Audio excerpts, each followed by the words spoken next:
Ֆրինյուզի եթերում լուրերից դուրս ոդքասթն է եւ բնականաբար միացում Փարիզ, որտեղից ինձ հետ կաշխատի միջազգայնագետ Արման Ավագյանը։ Բարև ձեզ։ Բարև Արման։ Ողջույն Գագիկ։ Արման ջան, այս շաբաթը ինչ տպավորություններ քո մոտ թողեց կամ ինչ հետաքրքիր բաներ նկատեցիր։ Դե սկսենք Հայաստանից, որովհետև այս վերջերս մենք անդադ սկսում ենք արտերկրից, այսօր սկսենք Հայաստանից։ Ինչ խոսք, կարող ենք սկսել Հայաստանից եւ ինչպես որ կարելի է ենթադրել, նախընտրական փուլը բավականին բուռն է եւ ինչն է այստեղ հետաքրքրաշարժը, որի մասին ինչ թվում եք խոսենք, ինչքան կանխատեսելի էին այն գործողությունները, որ մեր նախկին լավ, այսպես ասած, հրաշալի դաշնակից Ռուսաստանը ինչպես է ուղղորդում, ամենայն դեպս ցանկանում ուղղորդել եւ մասնակիցը լինել ընտրություններին եւ այդ կոնտեքստում շատ հետաքրքիր ձևով, այնքան հետաքրքիր ձևով, որ դա սկսվեց հենց Իրանի վրա հարձակումից հենց մյուս օրը, վիշապի 3 գլուխները տարբեր ձևերով սկսեցին հանդես գալ։ Հիմա կարող ենք անդրադառնալ այդ բոլոր 3 գլուխներին ըստ հերթականությամբ, որոնց մասին մենք արդեն շուտվանից մեր ժողովրդին զգուշացրել ենք, խոսել ենք եւ քանի որ վիշապները չեն կարող իրենց էությունը եւ ծրագրավորումը, այդ ռուսական ծրագիրը այդպես update չի կարող լինել 1 ժամում եւ ավելի գեղեցիկը թվալ քան առաջ, շատ կանխատեսելի ձևով լսեցինք հետաքրքիր հայտարարություններ, որոնք հումորը մի կողմ, օրինակ երկրորդ նախագահի կողմից հնչեցված, լի էին նաև որոշ չափով վտանգներով, որը հուսով եմ մեր հեռուստադիտողը հասկացավ, երբ որ երկրորդ նախագահը ուղղակի կերպով մեզ փորձում էր ներքաշել Իրանի հետ բախման մեջ եւ մեզ դարձնել կողմ, այնինչ մենք միակն ենք երևի թե տարածաշրջանում, որ նեյտրալ ենք եւ դա թելադրում է մեր պետական շահը։ Իհարկե, Իրանը նաև հիշեցնենք եւ իհարկե Աստված հեռու տանի, իր 12 հարևաններից 11-ին հարվածել է արդեն եւ էլի խաղաղության օազիս մնում է Հայաստանը, բայց իհարկե ոմանց դուրը դա չի գալիս։ Ամեն կերպ փորձում են Հայաստանին ներքաշել ինչ-որ մի բանի մեջ, հա, օրինակ առաջին նախագահը հայտարարում էր, որ Հայաստանի տեղը դա այն եռյակի միանալու տեղն է, դա է Հայաստանի տեղը, դա եռյակը գիտենք, հա, այդ այսպես ասած դիկտատորական ակումբը Ռուսաստան, Չինաստան, Իրան, հա, էլի մենք Իրանին որպես մեր հարևան շատ լավ ենք վերաբերվում, բայց ինչ որ վերաբերվում է այդ երկրի քաղաքականությանը, այդ երկրի կառուցվածքին, բնականաբար բազմաթիվ հարցեր կան եւ այդ հարցերը այսօր հնչում են նաեւ անգամ Իրանի ներսում իր իշխանության հանդեպ, հա, մենք տեսնում ենք, որ Թրամփը ոնց որ ներկայացնում է, արդեն 3-րդ ալիքն է փոխվում Իրանում կառավարական, այսօր արդեն Խամենեի տղան է, ընդ որում էտելա մի քիչ տարօրինակ, որտեվ այդ մարդը ընտրվել է, բայց ոչ միտեղ չի երևում, տարբեր մարդիկ խոսում են ինչ-որ տարբեր իր վիրավորումների մասին, իբր վիրավորված է, թեթև է վիրավորված, միջին է վիրավորված, ինչև է, դե, հա, դա քաղաքականություն է, բայց այդ մեր հայրենակիցների, հա, որտև այս պարագայում մի քիչ էլ անգամ կարելի է ճակերտով ասած, փորձերը ներքաշել Հայաստանին այդ թեմաների մեջ, առնվազն գեղեցիկ չէ, եթե ավելի կոշտ չասենք, հա, ինչ գործ ունենք մենք Իրան, Չինաստան, Ռուսաստան առանցքի հետ, բացարձակ, մեր տեղը այնտեղ չի։ Ինչ խոսք, որովհետև գիտես ամեն ինչ շատ ակնհայտ է այն իմաստով, որ ռուս-իրանական հարաբերություններից է բխում, որպեսզի նրան աջակցող, նրա քաղաքական կուրսին, եթե դա այդպես կարելի ասել, աջակցող մի երկիր լինի Հայաստանը եւ վերջի վերջո գերնպատակը կազմաքանդել Հայաստանի նոր վերակառուցած այս անվտանգային աշխարհը, որտեղ մենք հանդես են գալի նախ խաղաղության, խաղաղապահ եւ խաղաղություն ուզեցող երկիր լինելու դիրքերից եւ մյուս կողմից հանդես են գալիս նաեւ Միացյալ Նահանգների աջակցությամբ եւ բնականաբար շատ հեշտությամբ կարելի է կապակցել, փորձել ամեն կերպ այս խաղաղության գործընթացին կապել օրինակ այդ տգիտությունը որ ասվեց, այդ ճանապարհը որ կարող է, չգիտեմ, ուրեմն ամբողջ այդ Ամերիկայի Միացյալ Նահանգները ճունեն հնարավորություններ, հա, այդ ալբանիակային եւ նրանք լսում են ամբողջ աշխարհը գիտեն ինչ է կատարվում, պետք է սպասեն այդ Թրամփի ուղու այդ մի քանի կիլոմետրի վրա, որ կարողանան Իրանին հետապնդել, որ այսպեսով մենք թիրախ հանդիսանանք։ Ես ուղղակի ապշած եմ, թե ինչպիսի քաղաքական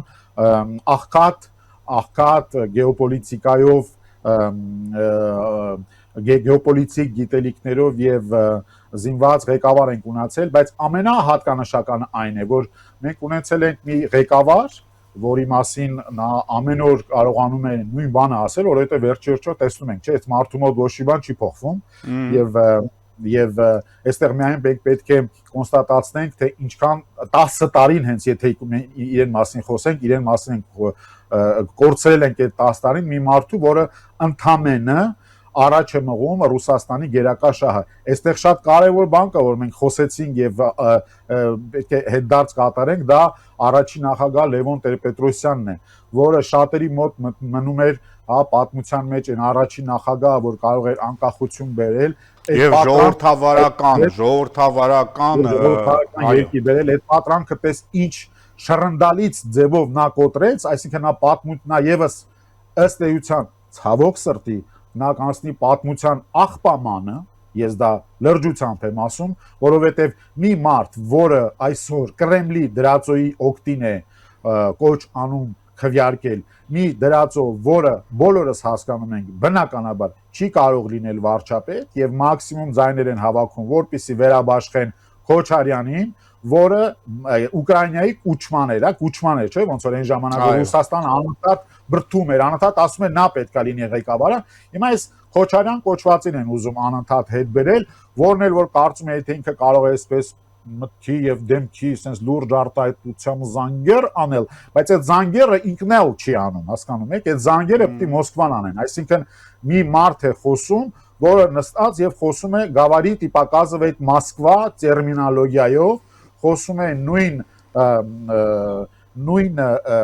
նրանց շահերի առաջ տանելով եւ որը վտանգավոր է, չնայած բոլորը շատ լավ հասկանում են եւ Հայաստանի պետական խոսույթը եւ արտգործնախարարության եւս խոսույթը նեյտրալությունն է այս կոնֆլիկտում, փորձում է մեզ ներքաշել, մեղադրելով նախ ղեկավարին մեղադրելով, որ նա անլուրջ վերաբերմունք է դրսևորում, այնինչ մի կողմ թողնենք այդ ամբողջ խոսույթները, ամեն առավոտ անվտանգության խորհրդի նիստ է տեղի ունենում, բնականաբար այնպես չի, որ մենք պետք է րոպե հերադիտակներով այստեղից նայենք, հա, ինքը տենց երևի տենց կարող է ինքը նույնիսկ զինվորական շորեր հագներ այդպես եւ գնար մոտակամանին, հա, այսպես նայեր եւ այսպես ինքը լուրջ քաղաքական դեմքով եւ ռուս բարեկամներին ռուսերեն լեզվով էլ ասել, չէ, գիտեք ինչ կա, ես սա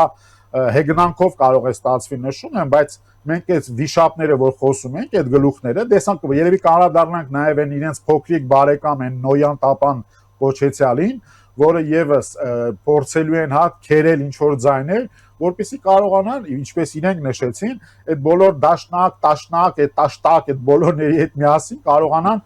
ինչ որ մի տոկոսային բան հավաքել եւ կարողանան ընկնեն պարլամենտ, իհարկե Կիրիենկոյենց ասելով, որ մենք շռնդալի ձևով պետք է ջախջախենք փողերը ուղարկենք, որ կարողանան մի ձև իրենք դեստաբիլիզացիոն ուժ հանդես գալ։ Այստեղ խնդիրը, եթե մինչև այժմ Գագիկ ջան, եթե թույլ կտաս եւ խոսքը փոխանցեմ քեզ, եթե մինչև այժմ մեր հերոստատիտողին մենք կոչ ենք անում շատ ուշադիր գտնվել եւ իմանալ, որ այստեղ այլընտրանքը պետականություն պահպանելն է կամ մեր պետականությունը նորից սրընթաց ձևով հետ կորցնել եւ տալ մի երկրի Ռուսաստան անվան որը մեղմ ասած ամենալավ դաշնակիցը չէ այս գլոբուսի վրա այսօրվա դրությամբ, այլ այստեղ նաև մենք խնդիր ունենք նմանատիպ գործողություններ հրահրող այս ընդդիմություն, հագագծերում ընդդիմություն, ես երևի թե իրենց խոսույթի նման կոշտ վերաբերում եմ, մանրից կամած գործ ունենք երկրում ազգի շահերը վաճառած, եթե ոչ ազգային դավաճանների հետ։ Ես համոզված եմ, դա կարող է ընդունել ուրիշ ֆորմ, դուք կարող եք դրան մոտենալ ուրիշ ձև, բայց երբ որ դուք ունեք մի ինչ որ այսպես ասած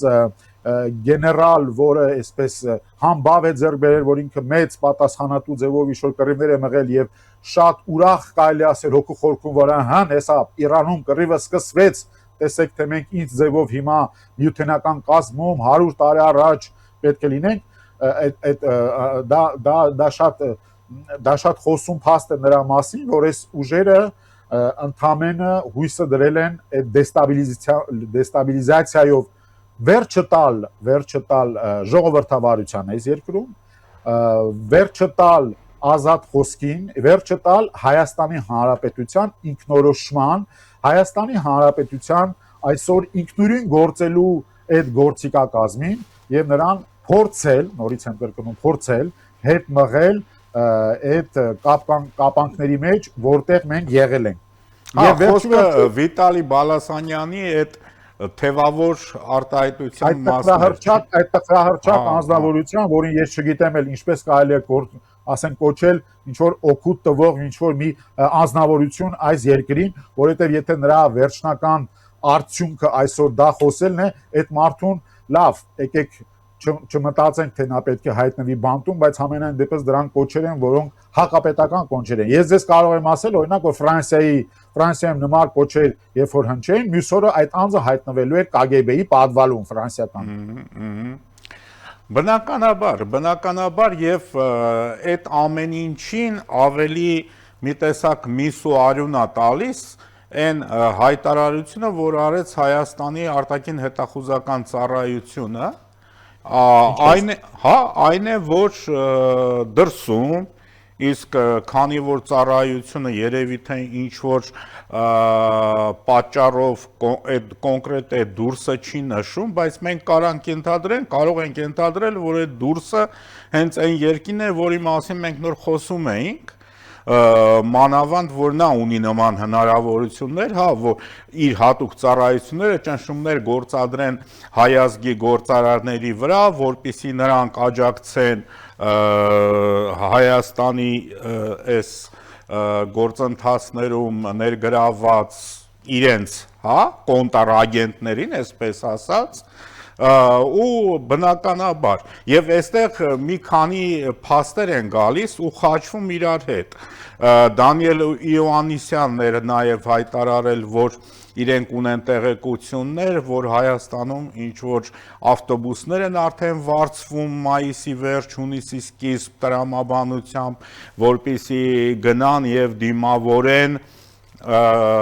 Ռուսաստանից եկող մեր հայրենակիցներին, ովքեր պետք է, այսպես ասած, օժանդակություն ցուցաբերեն այս ամեն ինչին։ Գիտես, այդ ամեն ինչը այնքան ռուսերենով ասած տապորնի է արվում, որ ակնհայտ է, ու Հայաստանում նույնիսկ ամենաքիչ շահագրգռված, ամենաքիչ քաղաքականությամբ հետաքրքրվող մարդու համար ակնհայտ է։ Եվ ցանկացած այն մարդու համար, ում համար նշանակություն ունի, ում համար կարևոր է մեր երկրի անկախությունը, պետք է այլևս մի կողմ դնել այդ անտարբերությունը, հիասթափությունը, չգիտեմ ինչ, եւ հասկանալ ու մտածել։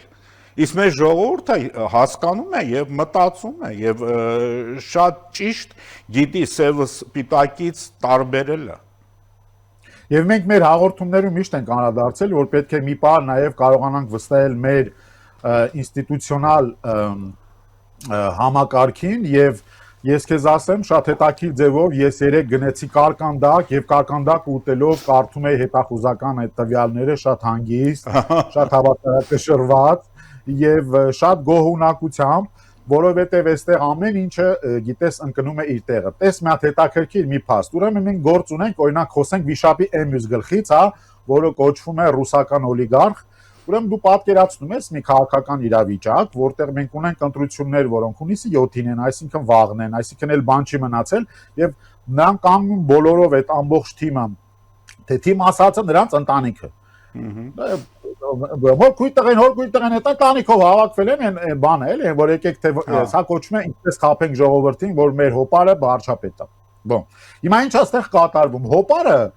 արդեն մնացել է 2 ամիս, նա դեռ չի խոսել։ Այսինքն բոլորը ասեցին, որ նա կարող է խոսել, ինչպես որ նա ես ու դու։ Խոսել է, Արման ջան, խոսել է արհեստական բանականության օգնությամբ։ Դե տենց արհեստական բանականությամբ, օրինակ Վլադիմիր Լենինն էլ խոսած, կարող են բոլորին այդ մեռածներին էլ կարող են բերել խոսացնել, դա չի հարցը։ Հիմա այդ մարդը, եթե ունենալով 3 անձնագիր եւ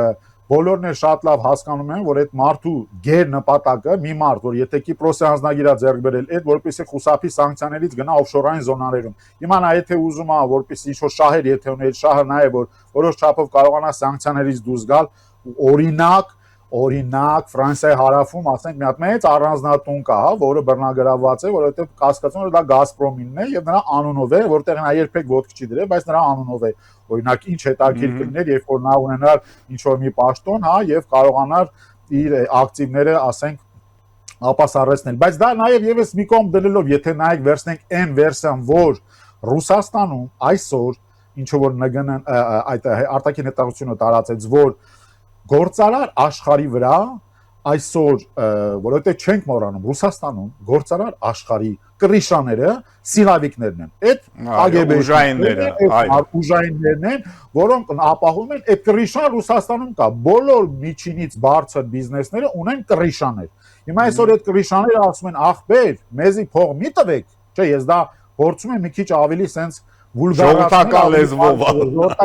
ասել։ Դրա փոխարեն օրինակ ախպեր, դու այս ավտոբուսների փողը կտաս, դու քո աշխատողներին կստիպես այն հայ աշխատողներիդ են, խաչիկներին են, խաչիկը, իրանք տենց են, չէ՞ խոսում հայերի նկատմամբ։ Պետքա դա եւս ասել, մենք ռուսների նկատմամբ հարգանքով ենք, բայց պետքա մի բան նրանք իրենց տեղը բերեն եւս, որ այստեղ կա մի երկիր, որը պաշտպանվելու է, եւ եթե կան մեր որոշ հայրենակիցներ, որոնք ծուղակի մեջ են, ոչինչ նրանց չի խանգարում այդ ծուղակից դուրս գալ ազնվոր են։ Ոչինչ նրանց չի խանգարում։ Մենք տարիներ շարունակ մենք անընդհատ ասել ենք Ռուսաստանում գտնվող մեր հայրենակիցների բիզնեսները եւ մեր հայրենակիցները ի վերջո նրանք միշտ էլ վտանգված են լինելու, որովհետեւ ռուսական իշխանությունը դա միշտ օգտագործել է։ Դա նրանք արել են վրացիների հետ, դա նրանք արին ադրբեջանցիների հետ։ Չմոռանանք, էլ այս գործարաններին ինչպես է, եւ դա նրանք շատ հանգիստ հիմա այսօր օգտագործում ուկրաինացիների հետ Ուկրաինացիների հետ, Մոլդովայում դա նրանք արեցին, հասկանում ես, եւ այսօր շատ կարեւոր է մեր հայրենակիցները ուղղակի ընդհանրապես հասկանալ մի շատ կարեւոր մի փաստ, Գագիկ ջան։ Եթե այսօր արտաքին հետախուզությունը այդ ամբողջով զբաղվում է, դա պետք է շատ ճիշտ ըմբռնեն։ Դա չի նշանակում, որ արտաքին հետախուզությունը պրո-իշխանական է կամ իշխանական ինչ-որ, այսպես ասենք, բաներ են, հա, օգտագործում, լծակներ են օգտագործում։ Ոչ ժողովուրդ, մենք ունենք Հայաստանի Հանրապետություն, որին ուզում են զրկել իր ինքնիշխանությունից Կրեմլը։ Կրեմլը այսօր օգտագործում է մեր հայրենակիցների ֆինանսական եւ վախեցնելով նաեւ եւս, որպիսի նրանք այսպես համատարած կերպով քաղաքացիներ, հայկական անձնագով քաղաքացիներ բերեն, պարտադրեն քվեարկել իրենց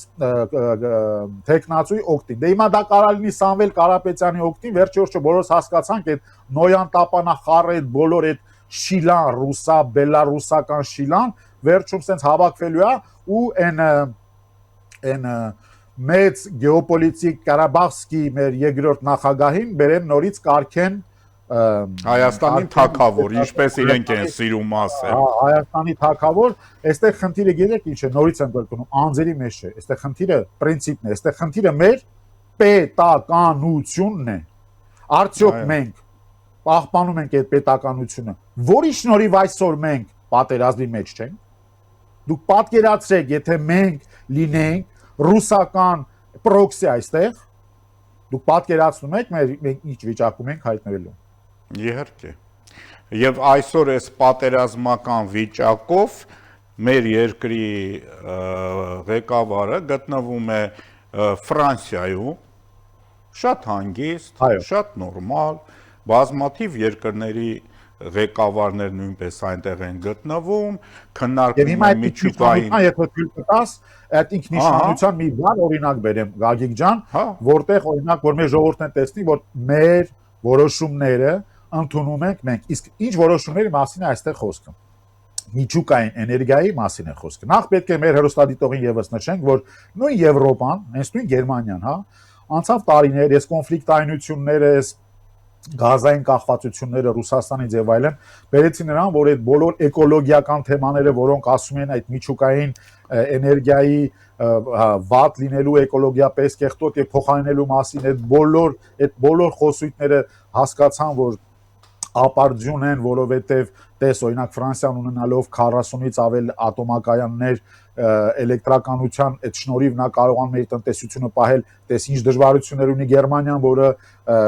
ժամանակի ընթացքում հա կախվածության մեջ դրեց գազի մեջ, եւ մենք Հայաստանի Հանրապետությունը ունենք այդ շանսը, այդ սովետից այդ մի օգուտը մնաց, չնայած նա ուներ իր մեջ վտանգներ, ունենք ատոմակայան, որը Ռոսատոմի կողմից է կառավարվում մինչ օրս։ Ռոսատոմը այսօր ինչքան է լինեն պատերազմներ, ինչ է լինի, նույն Ռոսատոմը համագործակցում է նաև Ֆրանսիայի հետ, այնտեղ ուրանի հետ կապված, հա, արտահանում Միացյալ Նահանգների հետ են նույնիսկ համագործակցում, ուրանի հետ կապված, դրանք բաներ են, որոնք արվում են, եւ այսօր այդ էներգետիկայի բնագավառում Հայաստանը շատ լավ հասկացան 31 թվականին կանգնեցնում է այդ մեր ատոմակայանը եւ ցանկություն կա փոխելու փոքր մոդուլյար ռեակտորով ատոմակայանի, որոնք հնարավորություն ունեն ժամանակի ընթացքում, եթե պետք է, հա, ցանկություն կա մեծացնելու դրա հնարավորությունները, եւ այսօր ինքնիշխանության մի վառ օրինակ։ Հայաստանի Հանրապետությունը ներկայանում է Եվրոպա, գալիս է Ֆրանսիան է հրավիրել, որը ինչ խոսք մեծ ամբիցիաներ ունի, որպես ատոմային տերություն, հա, նա կառուցում է ատոմակայաններ եւս, չնայած նրա ատոմակայանները մի քիչ թանկ են, հա, օրինակ Ռուսաստանը կարողանում է շուկաներ վերցնել, որովհետեւ գնի վրա աշխատելով կարողանում է այդպես ատոմակայանների պատվեր ընդունել, հա, էժան, իսկ դրանք 10, 20, 30 միլիարդ եւ ավել արժողության դա էլ տարբերակ է տվյալ երկրին կախվածության մեջ գցել եւ կախվածության մեծ այո սեգմենտ է իր մեջ պարունակում եւ այսօր մեր վարչապետը գալիս է այդ խորհրդին եւ ասում է այո մենք ունենք համաձայնություններ Միացյալ Նահանգների հետ որոնք կարող են իրենց այսօրվանից սկսած իրենց տեխնոլոգիան մեզ ցուցադրել բայց մենք բաց ենք բոլոր տեխնոլոգիաներին եւ մեր որոշումը կայացված չէ Բայց որոշումը կայացված է մոդուլայինների տրամաբանությամբ։ Այո, մոդուլայինների տրամադրվածությամբ, այսինքն մենք գնում ենք դեպի ապագան, այսինքն մենք գնում ենք դեպի ճիշտ լուծումները, հա, պոտենցիալապես դրանք ճիշտ լուծումներ են, այսինքն միջազգային հանրությանը մենք վստահեցնում ենք նաև մեր հարևաններին, որ մենք մեր այդ հին մեծամորը, որը ասենք իր մեջ կարող է ինչ-որ վտանգներ պարունակել նաև հարևանների համար, դա կանգնեցնելու ենք այսպես թե այնպես, որ մենք գնում ենք պրոգրեսի ուղղությամբ եւ ամենակարևորը, որ այսօր այս գլոբալ կոնֆլիկտայնության այս ամբողջ խառնաշփոթի մեջ շատ հանգիստ սառնասրտորեն, որովհետեւ մենք չենք պատկանում ոչ ռուսական բլոկին, ոչ Մակրոնի բլոկին ֆրանսիական, ոչ ամերիկյան բլոկին, ունենք համագործակցություն, ինչ խոսք եւ որովհետեւ մենք հուսալի գործընկեր ենք, եթե ինչու ենք հուսալի, որովհետեւ մենք ունենք ազատ ընտրություններ, ինչու ունենք ազատ ընտրություններ, որովհետեւ մենք պայքարում ենք կոռուպցիայի դեմ, ինչու ենք պայքարում կոռուպցիայի դեմ, որովհետեւ տեսնում ենք կոռուպցիան է, որ բերում է երկրների այս վիճակին, Վենեսուելան ձեզ օրինակ, Իրանը ձեզ օրինակ, այս կոռուպցիան, դե Ռուսաստանը էլ չասեմ, այդ կոռուպցիայի բնորան։ Հիմա դրանից ելնելով մեր երկրի ղեկավարը այսօր գալիս է ասելու, որ մեր որոշումը այդ ուղղությամբ օրինակ եմ հա բերում կայացված չէ եւ պատե պահին, հա, դա ելնելով այդ պահի եւ գեոպոլիտիկ եւ տնտեսական շահերից նա կայացնի իր որոշումը։ Ահա ձեզ մի վառ օրինակ, որտեղ ոչ Լավրովը կարող է ինչ-որ մի բան պարտադրել, թող Լավրովը իր երկրին պարտադրել, իր երկրի մասին խոսա, հա, իրենք օֆիցիալապես միջազգային արենայում բոմժ երկիր են, կներեք արտահայտությանից։ Եվ ի վերջո կներես Արման ջան, չմոռանանք, որ խոսող Պուտինի խոսող բեղերը, այսպես են, չէ՞ ասում Պեսկովի մասի, ինչ որ միջոցառման ժամանակ հայտարարեց, որ մենք խնդիր ունենք ԱՊՀ երկրներում մեր ռոպագանդան պարտվում է, պետք է մտածել այդ ուղղությամբ ինչ որ բաներ անելու, կողքնել Զախարովան գրառում էր կատարում, սա եւս ինչ որ առումով մեր անկախության արդյունքն է։ Իրենք հասկանում են, որ այն տարբերակը, որ իրենք մտածել են, այսպես թե այնպես մեկա գործարկելու են մինչև հունիսի 7-ը, հա, այն իրենց հիբրիդային հարձակումների տեսքով, բայց ինձ թվում է իրանք լավ էլ գիտակցում են, որ այդ տարբերակը չի աշխատելու, եւ գլխանց արդեն դրա մասին խոսում են։ Իրենց ռոպագանդան արդեն ախտահարված է ոնց որ Մարգարիտա Սիմոնյանի արտաքին տեսքը։ Նրանք թող այսօր նրանք մտածեն իրենց ռոպագանդայով ինչպես են կարողանալու իրենց երկրին ժողովրդին կերակրեն այն միտքը, որ արդեն 4-րդ տարի է Կուպյանսկում են, օքեյ։ Եկեք մենք հարցերը դնենք իրենց կոնտեքստում եւ երբ որ մեր ուժեղ, այսպես ասած, բայց իրականում այդ գիտես ինչ պատմություն է, այն որ ինքը բանում, հա, այդ բակային պայքարներում երբ որ մենք երիտասարդ են, ինքը ուժեղ էր, որտեվ իր մեջքին կանգնած էր բանը, հա, այդ դա ուժ չի։ Դա ուժություն է։ Ամենաուժեղը եւս մի ուղղություն, որ հիմա Ռուսաստանը փորձում է առաջ գնալ Ուկրաինայում, այդ գյուղեր թե ավան էր, կոչվում է Գուլյայի Պոլե։ Այսինքն շատ բնորոշած չէ իրենց համար, գնա դաշտում քո համար քայլի էլի զբոսնի։ Եվ այդտեղ է, որ հարցը առաջանում տղաներ Մոսկվայում, որ այդպես տենց մկանային ջղաձիկ տենց ալիքներ եք հաղորդում, տենց տեղի լոկալ ձեր այսպես ասած փաղագծերում ռուսամետ ուժեղ տղեկուն, այդ ոնց էր այդ գյուղի անունը։ Գուլյայի Պոլե։ Գուլյայի Պոլեյում ոնց է, ուր հասակ, քանի մետր գրավեցիք, ինչ պատմեք ուրախանանք ձեր համար։ Այո։ Եվ իհարկե Իրանի զարգացումները շարունակում են մնալ մտահոգիչ, չնայած ակնհայտ է դառնում արդեն, անգամ այն տեղեկատվությունը, որ գալիս է երկու կողմից էլ, հա, այդ հարվածների քանակի մասին, ուժգնության մասին, վկայում է այն բանի մասին, որ արդեն Իրանում սպառվում են պաշարները ինչպես հրթիռների, այնպես էլ ԱԹՍ-ների։ Բնականաբար Իրանը թուլացած է, ինչ խոսք Իրանը թուլացած է, եթե թույլ կտաս մի շատ կարևոր բան եմ նաև ես ուզում Հա, մենք 2 րոպե ունենք, կարող ես օգտագործել։ Ես փոխեմ դա շատ արագ ասել, մեզ մոտ այսպեսի մի խնդիր կա, մենք համենայն դեպս ես դա կհամեմատեմ նաև ինձ հետ, օրինակ ես կարողացա երիտասարդ տարիներին գալ այստեղ ուսանել եւ այստեղ ավելի մեծ ինչ որ Եվրոպայից ինչ որ ուրիշ ձև հայացք նետել եւ կարողանալ որոշ չափով ձերբազատվել այդ ռուսական նարատիվներից, հայ տարիների ընթացքում եկած ռուսական, որովհետև մեր մշակույթից ելնելով մեր ժողովուրդը իր օտար լեզուն հիմնականում օգտագործել է ռուսերեն։ Այսօր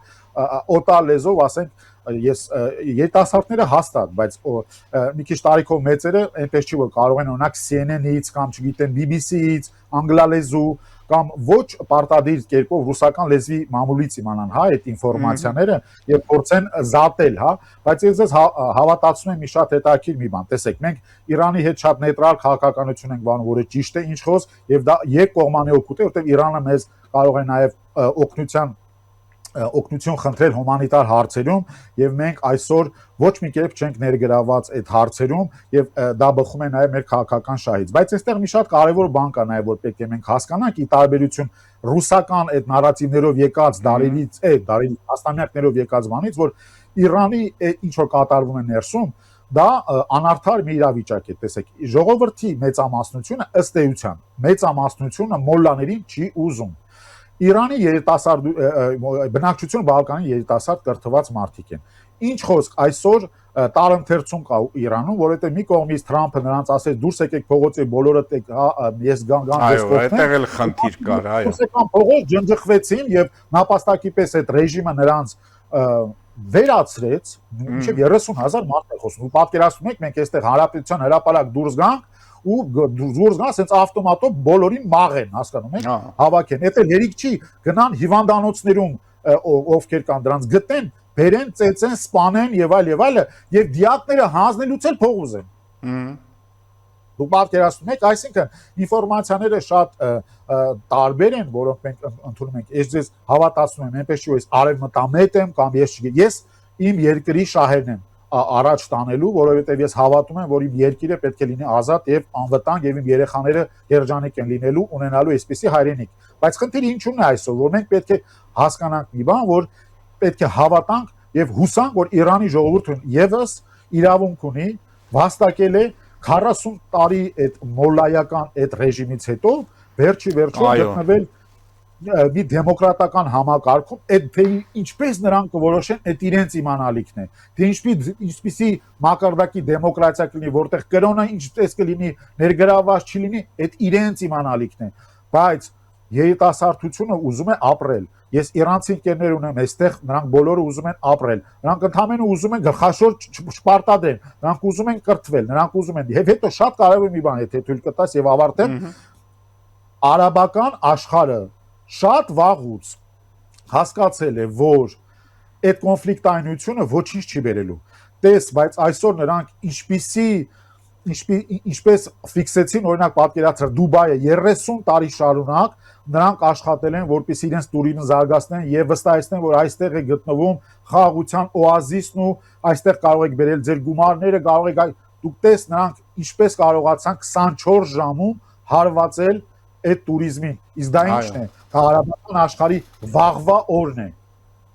Իսկ վաղվա օրը ի՞նչ է ասում։ Վաղվա օրը ընդհանրապես ասում է կոնֆլիկտայնությունները ոչինչի չեն բերում։ Իսկ այդ կոնֆլիկտայնությունները ովքեր են ստեղծում։ Այն ուժերը, որոնք կոնֆլիկտայնության միջոցով ուզում են իշխեն։ Հիմա այդ կոնֆլիկտայնության միջոցով Ռուսաստանը ուզում է իշխի, կներես այդ գյուղի նորից մոռացա, թող այնտեղ Գուլյատյան են, որովհետև 4 տարիա Գուլյայութ, հա, Գուլյայութ, այդ 2% բան են գրավել։ Իրանը հեսա կտեսնենք Խամենին, այս Խամենին տարեք, այս Խամենին բերեք, հիմա սրան ուր կտանենք, արդեն կյանքը թող ցույց տա, ամենայն դեպս եկեք վստահենք իրանցի ժողովրդին եւ նրանց մաղթենք, լավ, եկեք նրանց մաղթենք ժողովրդավար երկիր վերջի։ Ժողովրդավարություն, լավագույն մաղթանքը կարա լինի։ Լավ բան է մեզ համար, որ մենք այսօր ազատ կարող ենք խոսքել, նույնիսկ երկրորդ այդ առաջին նախագահները, մարդիկ, որոնք ակնհայտորեն պետական շահի դեմ են գործում, այսօր կարող են ազատ իրենց տափակաբանությունները դուրս տալ։ Այո։ Շնորհակալություն Արման ջան, եւ վերջում ես ուղղակի մի քանի վայրկյան էլ ես չարաշահեմ եւ հիշեցնեմ, որ հենց չորեքշաբթի օրը հայտարարվեց այն մասին, որ իբր իսրայելական հրթիռը հարվածել է հայկական թաղամասի Թեհրանում, որ այնտեղ կան վիրավորներ, չգիտեմ, ինչ որ մեկն էլ այդ փլատակների առաջ խոսում էր պաստկերեն, մեր ազիզ հայեր, բարեկամներ, հարևաններ ասելով, խնդրեմ, հիբրիդային պատերազմը մեկնարկել է։ Այո, ադրանքներ են պետք է չտրվել։ Այո, շնորհակալություն Արման ջան։ Ես եմ շնորհակալ ջան։ Վերջում հիշեցնեմ, որ Երևան-Փարիզ ձևաչափով հերթական զրույցներ Փարիզից ինձ հետ զրուցում էր միջազգայնագետ Արման Ավագյանը, ամենայն բարիք ձեզ։